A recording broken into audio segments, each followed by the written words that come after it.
नमस्कार दोस्तों, मास्टर मंत्रा में आपका फिर से स्वागत है। आज की वीडियो में हम लोग यूपी टेट, सी टेट या स्टेट, किसी भी स्टेट का टीईटी हो उसके बारे में बात करने वाले हैं।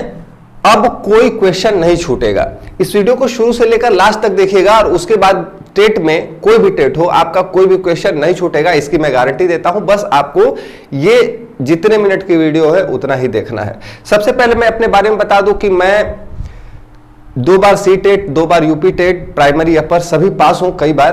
तो जो मेरा अनुभव रहा है अभी तक, और उसके बाद मैं उत्तर प्रदेश में टीचर के पद पर सरकारी कार्यरत हूं, तो जितने मेरे अनुभव हैं आज तक के मैं सभी आपको साझा करने वाला हूं। तो वीडियो बहुत इंपॉर्टेंट है, इसको लास्ट तक जरूर देखिएगा। ठीक, अब ना कोई क्वेश्चन छूटेगा ना कोई क्वेश्चन गलत होगा। इस वीडियो को बस आपको पूरा देखना है। देखो होता क्या है, जब हम लोग एग्जाम देते हैं तो हड़बड़ी में बहुत सारे बच्चे क्या करते हैं, हड़बड़ी में रहते हैं कि ये क्वेश्चन वो क्वेश्चन। इसमें क्या होता है कि उनका बहुत सारा क्वेश्चन गलत हो जाता है। क्या क्या हड़बड़ी में दिक्कतें होती है? Unattempted questions. बहुत सारे क्वेश्चन ऐसे होते हैं जो आपको आते रहते हैं और फिर भी एग्जाम जब देकर आप घर जाएंगे तो कहेगा अरे यार ये तो क्वेश्चन मुझे आ रहा था लेकिन ये भी गलत हो गया।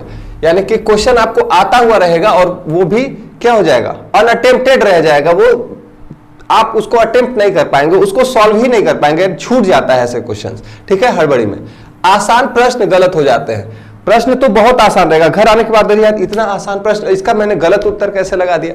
और क्या होता है, जल्दीबाजी या हड़बड़ी में गलती होती है। जल्दीबाजी करते हैं और उसमें बहुत सारी गलतियां हो जाती है। इधर का गोला उधर कर देते, इससे गोला गलत हो जाता है। ठीक है, कोई और गोला मार दिया, हड़बड़ी में हमने आंसर कुछ और आया, टिक कुछ और मारकर चले आए। तो इसके लिए हम लोग क्या करेंगे, ये सारी चीजें ध्यान से देखेंगे। अगली स्लाइड पर आते हैं। कैसे प्रश्न हल करना है, हमको जो क्वेश्चंस हैं उनको कैसे हम लोग सॉल्व करेंगे ताकि हम लोग कम से कम गलती करें, अच्छा से अच्छा स्कोर करें। नेवर गो इन सीक्वेंस, हमको कभी भी सीक्वेंस में नहीं जाना है। इसका मतलब यह है कि हम लोग जब क्वेश्चन पेपर आएगा तो एक का क्वेश्चन नंबर 1, क्वेश्चन नंबर 2 ऐसे कभी भी सॉल्व नहीं करना है। हमको क्वेश्चन पेपर कैसे सॉल्व करना है, पहले हम लोग क्वेश्चन पेपर खोलेंगे और जितने क्वेश्चन पेपर में सेक्शन होते हैं, क्वेश्चन पेपर में मान लो 4 सेक्शन का क्वेश्चन पेपर है, जैसे हिंदी, गणित और सोशल साइंस जो भी है। तो सबसे पहले हमको सबसे ज्यादा क्या आता है, कौन सा हमको सबसे ज्यादा आता है उससे शुरुआत करना। मान लो हमको हिंदी ज्यादा आती है तो हम शुरू करेंगे हिंदी से, भले ही वो क्वेश्चन नंबर 31 से हो। तो जरूरी नहीं है कि हम 1 से शुरू करें। ठीक है, कभी भी सीक्वेंस से हमको सॉल्व नहीं करना है, हमको जो सबसे आसान लगेगा वहां से शुरू करना है। फिर सबसे पहले इजी पोर्शन को सॉल्व करेंगे, उसके बाद मीडियम यानी कि उससे थोड़ा सा ऊपर, मतलब मान लो हिंदी बहुत अच्छी आती है, उसके बाद थोड़ा सा कम आती है संस्कृत, तो हम लोग संस्कृत सॉल्व करेंगे। और फिर उसके बाद लास्ट में जो सबसे हार्ड लगता है उसको सॉल्व करेंगे और फिर उसके बाद हम लोग रिपीट करेंगे। ठीक है, फिर से जब सारे सॉल्व कर लेंगे तब उसके बाद फिर से जो क्वेश्चन छूटे रहेंगे उनको, और इसके बारे में हम लोग अभी डिस्कस करने वाले हैं। रिपीट के बारे में हम लोग अभी और ज्यादा डिस्कस करेंगे। और अब देखो टाइम टेबल, सबसे पहले हमको क्या करना है कि टाइम टेबल बनाना बहुत ही ज्यादा इंपॉर्टेंट है। टाइम टेबल कहां, घर पर पढ़ने वाला टाइम टेबल नहीं, एग्जाम में क्वेश्चन सॉल्व करने वाले टाइम टेबल। जैसे देखो मान लो हमारा 150 मिनट का 150 मिनट का क्या है क्वेश्चन। ठीक है, 150 मिनट का क्वेश्चन पेपर है। ठीक है, 150 मिनट में सॉल्व करना है। अब उसमें 5 सेक्शन सॉल्व करने हैं। ठीक है, तो जरूरी नहीं है कि हर सेक्शन बराबर टाइम दिया जाए। देखो हिंदी को मान लो तुमने दे दिया 20 मिनट, अपने हिसाब से आप सेव कर सकते हैं। इंग्लिश या संस्कृत को दे दिया 15 मिनट, मनोविज्ञान को दे दिया 15 मिनट, पर्यावरण अध्ययन को दे दिया 15 मिनट। कितना हो गया, 15 15 30 45, और ये हो गया 45 और ये 65 और बाकी समय मान लो तुम 40 मिनट दे दो, 40 मिनट दे दिया गणित को। ठीक है, तो 15 15 30 30 20 50 40 90 और 90 105 मिनट हमारा हो गया। 105 मिनट, 105 मिनट के बाद हमारे पास बचा 45 मिनट। ऐसे सॉल्व करेंगे। अगर हमने गणित को 20 मिनट दिया हुआ है, हिंदी को 20 मिनट अगर दिया हुआ है, हिंदी से बात करते हैं, तो हम टाइम देखेंगे हिंदी का क्वेश्चन पेपर, और जब हम लोग हिंदी सॉल्व कर रहे होंगे, अगर 20 मिनट हमारा हो गया, वैसे टाइम टेबल ये 20 मिनट में बस रेफरेंस के लिए बता रहा हूं, आप 15 मिनट भी दे सकते हैं, ज्यादा भी दे सकते हैं। 20 मिनट जैसे सॉल्व हुआ तो हमको 20 मिनट के अंदर वो पोर्शन पूरा सॉल्व कर लेना है, ठीक है। उसके बाद अगला पोर्शन पे आ जाना है, मान लो इंग्लिश पे आए, 15 मिनट हमको उसको देना है। उसके बाद क्या करना और कैसे सॉल्व करना है ये भी हम लोग मैं बताता हूं अभी कि कैसे क्वेश्चंस को सॉल्व करेंगे, 20 मिनट में कैसे सॉल्व हो जाएगा ये भी हम लोग बात करेंगे। 15 मिनट संस्कृत को देना है तो 15 मिनट ही देना है, 15 मिनट में हमको उसको सॉल्व कर लेना है। मनोविज्ञान को ऐसे ही हम लोग सॉल्व करेंगे, ठीक है। तो एग्जाम के लिए क्वेश्चन, और ये सब प्रैक्टिस से आपको पता चल जाएगा कि हम कितने को कितना दें, और जो बाकी टाइम बचेगा उसमें हम लोग फिर से इसको रिपीट करेंगे, ठीक। जैसे मान लो 45 मिनट बचा, अब हिंदी के जो क्वेश्चन छूटे हुए। अच्छा, एक चीज और है कि जब अगर हम हिंदी सॉल्व कर रहे हैं 20 मिनट में, तो उस 20 मिनट में हमको गोला भी करना है, उसी 20 मिनट में हमको गोला भी करना है। हिंदी जैसे सॉल्व हुई, हिंदी के पोर्शन का जो भी गोला है हम लोग कर लें, जो भी सुटेबल गोला है, और इस तरीके से एकदम कूल माइंड होकर हमको एग्जाम को देना है, ठीक। अब तो ये बात हो गई टाइम टेबल की। अब बात करते हैं हम लोग कि कैसे हल करना है, क्वेश्चन पेपर को हल कैसे करें। टाइम टेबल तो हमने बना लिया, सबसे पहले उन्हें हल करेंगे जिनका उत्तर आता है। मान लो हम गणित की बात कर रहे हैं, ठीक, या फिर हिंदी की ही बात कर रहे हैं, तो उसमें कुछ क्वेश्चंस आ रहे होंगे और कुछ क्वेश्चंस नहीं आ रहे होंगे, ठीक है। तो मान लो 1 से लेकर 30 तक है। मान लो पहला क्वेश्चन हमने पढ़ा, नहीं आया, पहला क्वेश्चन हमने पढ़ा और सोचने की जरूरत पड़ी, तो हमको सोचना नहीं, बहुत ज्यादा टाइम नहीं देना है, हम तुरंत अगले क्वेश्चन पर आ जाएंगे। अगर नहीं आ रहा है तो टाइम वेस्ट मत करो, एग्जाम में टाइम वेस्ट नहीं करते हैं। क्वेश्चन पढ़ा, हमको पढ़ते ही पता चल जाएगा कि आ रहा है कि नहीं आ रहा है, तो हम अगले क्वेश्चन पर आ जाएंगे। अगला आ रहा है, टिक मारा, इत्मीनान से पढ़ना है क्योंकि हमने टाइम टेबल बना लिया है। अगले क्वेश्चन पर आए, फिर टिक मारा, अगले क्वेश्चन पर आए, टिक मारा, फिर अगला क्वेश्चन नहीं समझ में आ रहा, ठीक है। उलझना नहीं है, चाहे जिंदगी हो या प्रश्न। उलझने से क्या होता है, समय बर्बाद होता है। किसी क्वेश्चन में अगर हम उलझ गए तो बाकी जो हमारा टाइम टेबल है वो गड़बड़ हो जाएगा, ठीक है। तो हमको किसी भी क्वेश्चन में उलझना नहीं है, जिंदगी में भी हमको किसी से उलझना नहीं है, क्योंकि इससे समय ही बर्बाद होता है और कोई आउटपुट नहीं निकलता है। तो उलझना नहीं है, चाहे जिंदगी हो या प्रश्न। सबसे पहले हम लोग क्वेश्चंस को सॉल्व करते रहेंगे और जैसे ही टिक मारकर आगे बढ़ते रहो, आगे बढ़ते रहो। और जो क्वेश्चंस छूटे हुए हैं, ऐसा नहीं है कि उनको हम लोग फिर से अटेम्प्ट नहीं करेंगे, हम लोग बाद में जो हमारा बाकी का समय बचेगा उसमें हमको फिर से उनको अटेम्प्ट करना है, ठीक।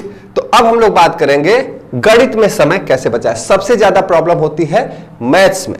मैथ्स में क्या होता है, क्वेश्चंस छूट जाते हैं, गलत हो जाते हैं, और इसमें समय कैसे बचाएं, क्योंकि मैथ्स बहुत ही इंपॉर्टेंट चीज होता है टेट वगैरह में। तो मैथ्स में समय कैसे बचाना है, देखो डू नॉट लव क्वेश्चंस। अगर आपको कोई टॉपिक बहुत अच्छे से आ रहा है, ठीक है, और उसका कोई क्वेश्चन आ रहा है लेकिन उसका आंसर नहीं आ रहा है जल्दी, तो उसके प्यार में मत पढ़ो, उसके प्यार में पढ़कर समय बर्बाद मत करो। अक्सर प्यार में पढ़ने से समय बर्बाद ही होता है, ठीक है। तो किसी भी क्वेश्चन के इतने लव में मत पड़ जाओ, इतने डीप में मत चले जाओ कि बाकी के लिए समय भी मत आ पाए। Do not accept challenges. अगर आपको कोई टॉपिक आ रहा है या कोई क्वेश्चन आ रहा है, ऐसे क्वेश्चन आपने सॉल्व किए हुए हैं और वैसा ही क्वेश्चन आ गया लेकिन आप सॉल्व कर रहे हैं, सॉल्व नहीं हो रहा है, तो आप उसको चैलेंज के रूप में मत ले लो, यार सॉल्व क्यों नहीं होगा, मुझे ये आता है। एकदम नहीं करना है, एकदम एक्सेप्ट कोई चैलेंज नहीं करना है। मान लो आप कहीं जा रहे हो किसी इंपॉर्टेंट काम से, ठीक है। अब जैसे ये मान लो अगले पार्ट पर आते हैं, उलझना नहीं है, चाहे जिंदगी हो या प्रश्न, जैसा कि मैंने पिछले स्लाइड में भी बताया। मान लो आप कहीं इंपॉर्टेंट काम से जा रहे हो और थोड़ा सा बाइक कहीं टच वगैरह हो गया और आप उससे उलझ गए। उलझने में आप उससे झगड़ा कर लिए, गाली गलौज कर लिए, बाकी सारी चीजें, तो क्या होगा कि जहां आपको जाना है ना वहां आप समय से पहुंच नहीं पाओगे। और इसमें समय बहुत ज्यादा इंपॉर्टेंट है। तो कभी कभी जो एग्जामिनर होता है वह आपको उलझाने के लिए ही प्रश्न दिए जाते हैं, उसका आंसर जल्दी आता ही नहीं है, या फिर इनमें से कोई नहीं रहेगा और आप परेशान रहेंगे। ठीक है, तो चाहे जिंदगी हो या प्रश्न, आपको उलझना नहीं है। अगर आसानी से आंसर आ गया तो उसको सॉल्व करो, अदरवाइज अगर आंसर नहीं आता है तो उसको थोड़ी देर के लिए पॉज कर दो, क्योंकि अभी हम जब टाइम टेबल अपना बना लेंगे तो काफी समय हमको रिवाइज करने के लिए मिलेगा। इसको थोड़ी देर के लिए छोड़ देंगे, थोड़ी देर के लिए छोड़ देंगे। नए प्रकार का प्रश्न बिल्कुल नहीं छोड़ा है। मान लो आपने कोई प्रश्न देखा और एकदम नया है, आपने वैसा प्रश्न पढ़ा ही नहीं है, तो एक बार उसको पढ़कर सॉल्व करने का ट्राई करें। लेकिन समझ में नहीं आ रहा है तो वहां पर रिसर्च ना करें। किसी भी क्वेश्चन के ऊपर आपको रिसर्च नहीं करना है। आधा सॉल्व करने के बाद फंस गए तो क्या करें? अक्सर क्या होता है कि जब हम लोग कोई क्वेश्चन आधा सॉल्व कर लेते हैं, उसके बाद आंसर के पास पहुंच गए लेकिन आंसर उनमें से कोई आ ही नहीं रहा है, तो उसको एक बार सरसरी निगाह से फिर से देखेंगे। लेकिन अक्सर क्या होता है ना कि ऐसे क्वेश्चंस में कहीं हम लोग ऐसी गलती कर देते हैं कि वो मिलती ही नहीं। आधा सॉल्व करने के बाद अगर फंस गए तो अधूरा प्रेम समझकर उसको भी हमको छोड़ देना है। ठीक है, रास्ते में है ठहरे और भी कितने चेहरे। जैसे मैंने बताया कि एक गाना है, रास्ते में है ठहरे और भी कितने चेहरे। किसी से लव हो गया तो उसके चक्कर में अपना समय बर्बाद मत करो। अगर वो आपके किस्मत में नहीं है, यानी कि उस आंसर आना आपके किस्मत में नहीं है, तो नहीं आ रहा है, कोई बात नहीं। रास्ते में है ठहरे और भी कितने चेहरे। अगले क्वेश्चन की तरफ बढ़ो, और बहुत सारे क्वेश्चन हैं आपको सॉल्व करने के लिए। तो मैथ्स को सॉल्व करते समय ये सारी चीजें हम लोग ध्यान में रखेंगे। और मैं अभी तक बता रहा हूं कि ये छोड़ देना है, वो छोड़ देना है। तो जो मैंने टाइम टेबल के बारे में बताया कि अगर आप 45 मिनट मैथ को दे रहे हैं तो आपको वो क्वेश्चन हमेशा के लिए नहीं छोड़ना है। आप हो सकता है बाकी सारे क्वेश्चन 1 से लेकर 30 तक किए और उसमें से 5 क्वेश्चन ऐसे थे जो कि छूटे हुए थे। ठीक है, तो ये बाकी 30 क्वेश्चन आप मुश्किल से 30 मिनट में कर लेंगे। जो आपके पास 15 मिनट बचे हुए हैं, उन 15 मिनट में आप चाहे तो उन 5 क्वेश्चंस को अटेम्प्ट कर सकते हैं या फिर नेक्स्ट पोर्शन पर जा सकते हैं। ये आपकी मर्जी है। ठीक है, आप जैसा टाइम टेबल बनाए होंगे, जैसा सोचकर, उसके हिसाब से। हिंदी, संस्कृत या इंग्लिश में जो पैसेज आते हैं उसके लिए हम लोग क्या करें? देखो, ये बहुत ही इंपॉर्टेंट टॉपिक है और बहुत ही आसानी से पैसेज में हम लोग क्या करते हैं कि पहले पैसेज को पूरा पढ़ते हैं। बहुत सारे बच्चे पैसेज को पूरा पढ़ लेंगे और पूरा पढ़ने के बाद, पैसेज पूरा पढ़ लिया, उसको पूरा पढ़ने के बाद फिर से आते हैं क्वेश्चंस पर, फिर क्वेश्चन को पढ़ते हैं और फिर वो चीजें ढूंढते हैं। वो चीजें क्या करते हैं? ढूंढना शुरू कर देते हैं कि वो जो क्वेश्चन हमने पढ़ा था वो कहां है। वो चीजें ढूंढना शुरू करते हैं। तो ऐसा बिल्कुल भी हमको नहीं करना है। हमको सबसे पहले क्या करना है? पहले क्वेश्चंस को पढ़ना है। 5 क्वेश्चन है, 5 क्वेश्चंस को पढ़ लो, ऑप्शंस को पढ़ लो, फिर से पैसेज पढ़ना शुरू करो। उसको पढ़ने के बाद क्वेश्चन को आपको एक आइडिया हो जाता है कि पैसेज किस टॉपिक पर है। ठीक है, तो क्वेश्चंस को पढ़ लिया, फिर पैसेज को पूरा पढ़े और उस बीच अगर क्वेश्चन से रिलेटेड कोई भी चीज है उसको अंडरलाइन करते जाए। तो उम्मीद है कि 5 में से 4 तो आपको तुरंत ही उसका आंसर मिल जाएगा। ठीक है, और उसके बाद जो आपको दोबारा ढूंढने में समय लगने वाला था वो बिल्कुल भी नहीं लगेगा। तो क्वेश्चंस को पढ़ ले और उसके बाद तब जाकर आंसर्स पर उनको सॉल्व करने की कोशिश करें। ठीक, अब थैंक यू वेरी मच। अगर आपको ये वीडियो अच्छी लगी तो और भी इस टॉपिक से रिलेटेड, चाहे पहले हिंदी ले या संस्कृत ले, मैथ्स अगर बिल्कुल नहीं आ रहा है तो उसके लिए क्या करें? तो उसके लिए सबसे पहले तो आप इस चैनल को सब्सक्राइब करें और study maths from Master Mantra. Master Mantra यानी ये चैनल, यानी कि मुझसे अगर आप मैथ्स पढ़ते हैं तो मैं गारंटी देता हूं कि अगर आपको कुछ भी नहीं आता है, एकदम आप जीरो पर हो, किसी भी टेट की तैयारी कर रहे हो, किसी भी कॉम्पिटिटिव एग्जाम की तैयारी कर रहे हो, बेसिक से लेकर ट्रिक्स तक, यानी कि क्वेश्चन को आप एकदम लगाना नहीं जानते तो लगाना जान जाएंगे, अगर लगाना जानते हो तो सिर्फ आप क्वेश्चन को देखकर आंसर मारना जान जाएंगे। तो ये वीडियो और इस चैनल पर आने से आपको ये फायदा होगा। वीडियो अभी तक देखा तो वीडियो को लाइक करें और चैनल पर नए हैं चैनल को जरूर सब्सक्राइब करें। अगर आपके कोई कमेंट या सुझाव है तो कमेंट बॉक्स में कमेंट करें, मैं उसको जरूर रिस्पॉन्ड करूंगा। मिलते हैं अगले वीडियो में। अपना ख्याल रखें और एग्जाम आपका अच्छा होगा, बुरा होगा, जैसा होगा, बुरा ना हो, अच्छा हो, तो आप कमेंट बॉक्स में मुझे जरूर बताइएगा क्या ये टिप्स एग्जाम में आपको काम दी कि नहीं दी। Thank you.